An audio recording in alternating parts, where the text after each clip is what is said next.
अगर आप चाहते हैं जवाहरलाल रसीला एंटरटेनमेंट का ऑडियो वीडियो सबसे पहले आप तक पहुंचे तो हमारे चैनल को सब्सक्राइब करें और साथ ही साथ बेल आइकन के बटन को जरूर दबाएं।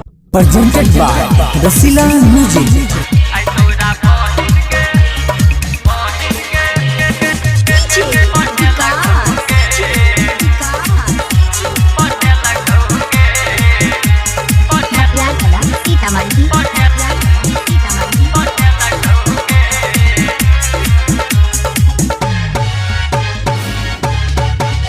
तोरा बहिन के हमरा मम्मा के अब तो बेटा पटेल कहोगे।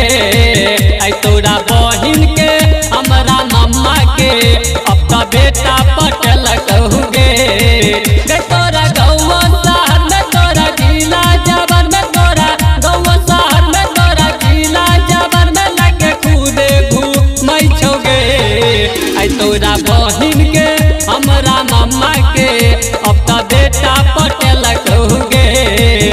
तोरा बहिन के हमरा मम्मा के अब तो बेटा पटेल कहोगे।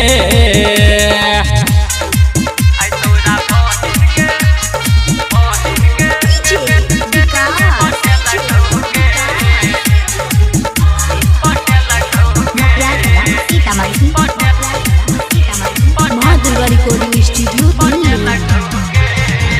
देखे में है गैया गई सुपर तोहर बहिन झका सगे।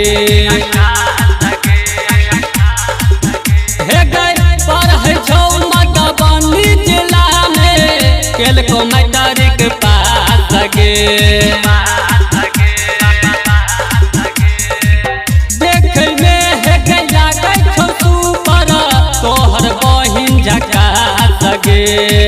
पढ़ै छौ मधुबनी जिला में केलको मैट्रिक पास गे। जब लेटर लिखल को है के तबे पटल को जब लेटर लिखल को है के तबे पटल को लग भेलो फरार गे। तोरा बहिन के हमरा मम्मा के अब तो बेटा पटेल कहोगे। तोरा बहिन के हमरा मम्मा के अब तो बेटा पटेल कहोगे।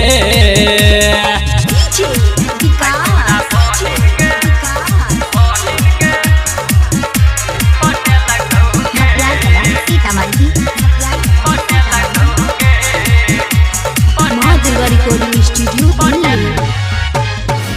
कहै छौ हे गई तोरा जवाहर सुन ले छौरी तू बात गे। हे गई पूछली है न मोनू निगम से लेकर एतो बारात गे। कहै छौ हे गई तोरा जवाहर सुन ले छौरी तू बात गे। पूछली है न मोनू निगम से लेकर एतो बारात गे। द्वार पे डीजे बजल को सब छौरी नचल को द्वार पे डीजे बजल को सब छौरी नचल को रत में मंगिया सजैतोगे। तोरा बहिन के हमरा मम्मा के अब तो बेटा पटेल कहोगे। तोरा बहिन के हमरा मम्मा के अब तो बेटा पटेल कहोगे। Presented by Rasila music.